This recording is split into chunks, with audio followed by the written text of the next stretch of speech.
Yeah, I know. I tried to get reservations at movies for the follow-up, but they were booked for Father's Day, and Gene really needed a break, so we decided to try one of the All-Star resorts and shot for the one we'd never been to before. So, welcome to All-Star Sports. I was ready to be all disappointed again because check-in's at 3 o'clock and we never received a text from them, so we decided at 4 o'clock to head over there. Because, as you know, check-in's never busy at 4 o'clock. But as soon as Gene got out of the car, well, we got the text message. We had opted for a king-size preferred room close to the main hall, which is basically what a preferred room is. It's close to the main hall. At All-Star Sports, there are 5 separate themed resort areas, and we decided we would stay in the preferred area, which at All-Star is Surf's Up, and they put us over in Building 1, right next to the hall. All the rooms, whether they're renovated or unrenovated, preferred or not, are 260 square feet. And thanks to my buddy Dave over at yourfirstvisit.net, here's the floor plan. This time we got an unrenovated room, but let's just take a look at the room, shall we? Keep in mind, it looks are very deceiving here. When you first go in, it looks like it's all jammed in together, but that's because of that door that goes to the adjoining room. And even with this huge king-size bed, there was still plenty of room for me to maneuver my wheelchair around. And really, seriously, who can argue with artwork that includes Goofy surfing? Of course, there is an in-room TV set that will provide you with the latest information on what's happening in the Disney parks. There's a table big enough to set up your editing software and a mini fridge in the corner. And you know, after 40 years of marriage, we finally upgraded to a king-size bed from McQueen. And it still fascinates me on how big these things really are. Here's my only beef with the whole room, and it's all going to be fixed with the renovations, and that's the lack of outlets. And that's usually an easy workaround. Moving on in towards the bath area, there's a really nice roll-under sink. In this same area, there's a safe complete with a key system, but I'm really not sure what you're supposed to keep in here. A wallet instead of keys, maybe? Definitely not a laptop. Now, just off of the sink area, you're going to find the handicap-accessible bathroom, and you'll notice there are plenty of hand grips all over this bathroom.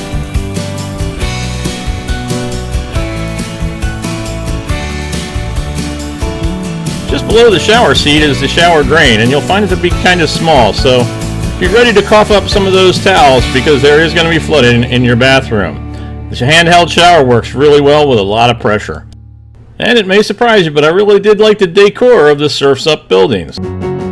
Even the sidewalk showed the imprints of sea life. And they'd already started sanding down the icons because they were repainting everything while we were there.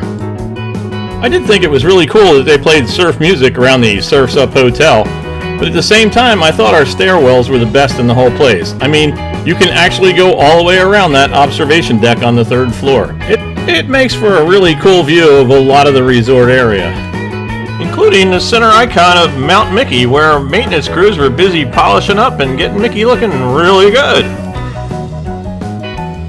Yeah, pretty much everywhere you looked all over the All-Star Sports Resort, there was some kind of maintenance going on. I mean, I really thought that the Air Force was the only place where you used a buffer on the exterior of a building. I mean, there were Brightview landscaping crews all over the Center Court Hotel area. Oh, Center Court, that's the hotel area that's themed around tennis, but I guess I didn't really tell you that, so let me show you all of the themed areas. Since we've already talked about Surf's Up, we'll talk about the first hotel alphabetically, and that's Center Court, all geared around, you guessed it, tennis, with their icon being the giant judges stand. And Center Court is where it's at, as Donald Duck is ready to take on his nephews in an all-out game of tennis. Donald really has his game face on today, and he looks ready and raring to go. Now Huey, Dewey, and Louie, well, I think they have their own idea of the way tennis is supposed to be played, and I don't think it's quite up to the rules of the National Tennis Association. But who knows? I could be wrong. I mean, I'm probably not wrong, but I could be. Next up is the Home Run Hotel, geared around the great sport of baseball. And I'm going to go out on a limb here and say there was some major sponsorship by both Coca-Cola and Louisville Slugger. Both buildings have an icon of a dugout for both the visitors and the home team. And it all centers around the pool that's set up like a baseball diamond right in the middle of the area. There are scoreboards and grandstands on both sides of the pool, and the grandstand on the left side of the pool also contains the locker rooms and the laundry room. Now, of course, no sports-themed resort would be complete without a basketball-themed area, and at All-Star Sports, that's the Hoops Hotel. Again, just a guess, but presented by Spalding, maybe? And their main icon are the two large referees' whistles sitting out at center court. And with football stairwells and football helmet icons, this can only be one resort. That's right, this is the Touchdown Hotel. But really, if you put your whole strategy out there in the grass, isn't everybody going to see it? I gotta tell you though, it was really great seeing kids actually run around and play on the grass in front of the hotel here. Kinda reminded me why All-Star Sports is so much fun to be at.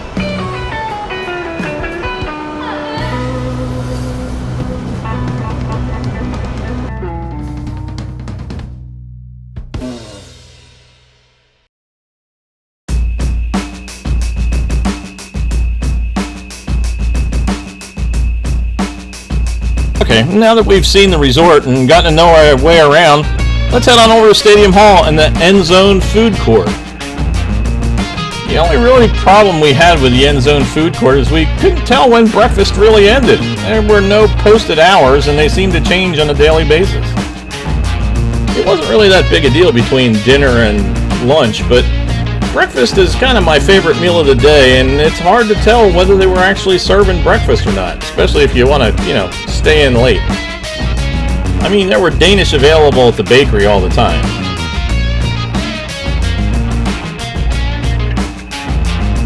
And for breakfast, I could always get my ham and cheese omelet, and of course they always had the bounty platter. When Jean got in line for the chicken biscuit over at the grilled section, they literally turned off the sign on her. And the pizza and pasta window, well, they're only open for lunch and dinner. The marketplace is where you picked up your bottled drinks and some adult beverages. But we didn't need any of the bottled beverages because we were trying the Disney dining plan while we were there. And the drink mugs were included in the price. In fact, the only problem I did encounter was with the mugs. And it was the mug washing station. Because of the side splash guard, it's very difficult to reach the faucet in a wheelchair. But breakfast itself was great. I had a ham and cheese omelet with bacon. And since they turned off the sign on Jean, she went with some heart-healthy oatmeal. Lunch, on the other hand, was... oh my gosh! I mean, how are you supposed to eat that much food? And don't worry, I didn't. For lunch, Jean has the quesadilla with salsa. She said it was really good, as well as the chocolate cake.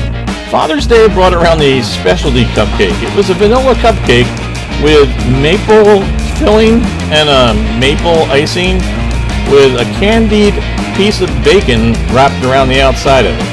I mean, I didn't try it because All-Star Sports is also the only place you can get the Stitch cupcake. And you don't have to even go up to the main hall. You can order in-room delivery. There's a minimum fee of $15. And of course, all of the buildings have their own ice machine and soda vending machines on every floor. You don't even need to go up to the main hall. You can just stay in your building and grab a soda right on your floor. Okay, so we've talked about the grounds, we've talked about the room, we've talked about the food. What does that leave us? Oh yeah, the pool. Just like all All-Star resorts, there are two pools. The main pool and then a quiet pool off to the side somewhere.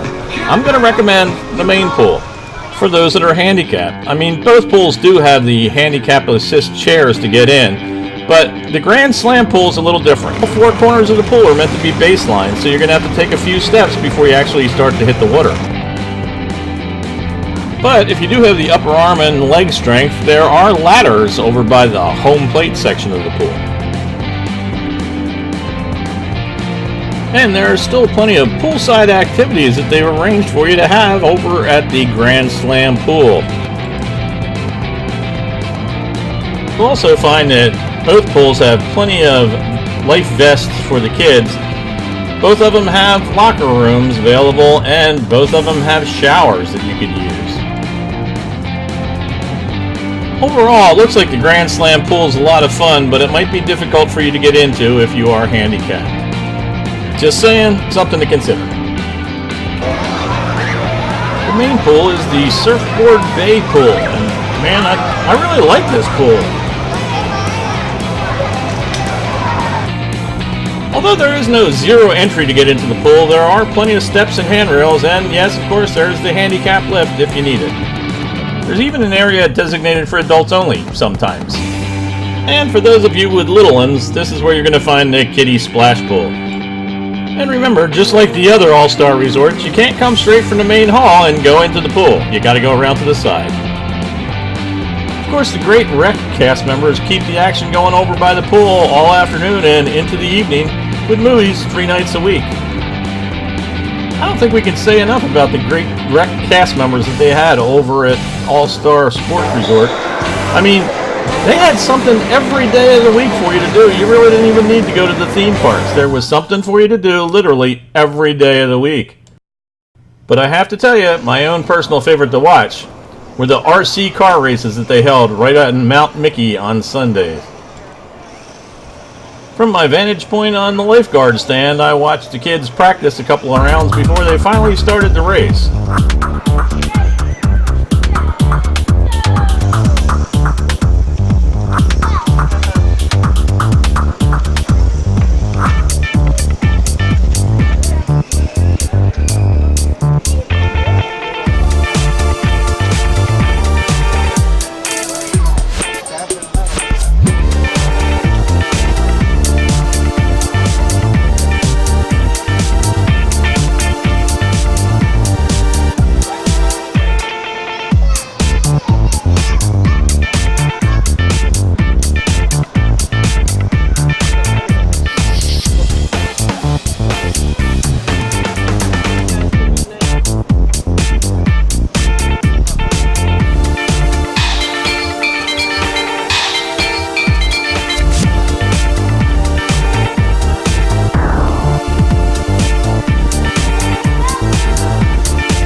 Looked like the kids had a great time.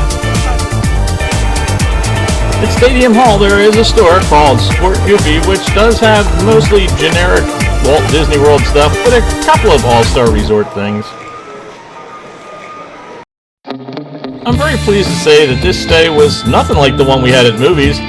Actually, Gene and I both think it's the best stay we've had at any Disney resort ever. Disney also provided a couple of magical experiences. One time when the lines were long, cast member Bob told Gene to just go ahead and take the cupcake. It was okay. Another time when the cash register didn't work quite right, we were told to go ahead and they'd take care of it later.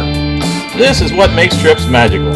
And I especially want to give a big thank you to my cast member of the video, Manuel from housekeeping. Manuel could tell I was a little bit under the weather, and even though we'd opted out of housekeeping, he still checked on me each and every day. Thanks, Manuel. Now, I realize I missed a few things, like the Grandstand Spirits pool bar, and the fact that all smoking is now confined to this one little area right outside of Stadium Hall. But for theming, and for character inclusion, and really for overall detail, I have to give All-Star Sports, well, 2 thumbs up. You know, 1 from me and 1 from Gene. I really did enjoy my stay at All-Star Sports Resort, and it really had nothing to do with the fact that I spent the next 5 days in the hospital either. That was completely unrelated. But I can't wait until we go back again. And personally, I didn't find it like one of the websites put it the third best of the All-Star resorts. I thought it was pretty great. There were no problems with any of the groups that were staying there, and we had a good time. I recommend it highly to anybody who wants to go.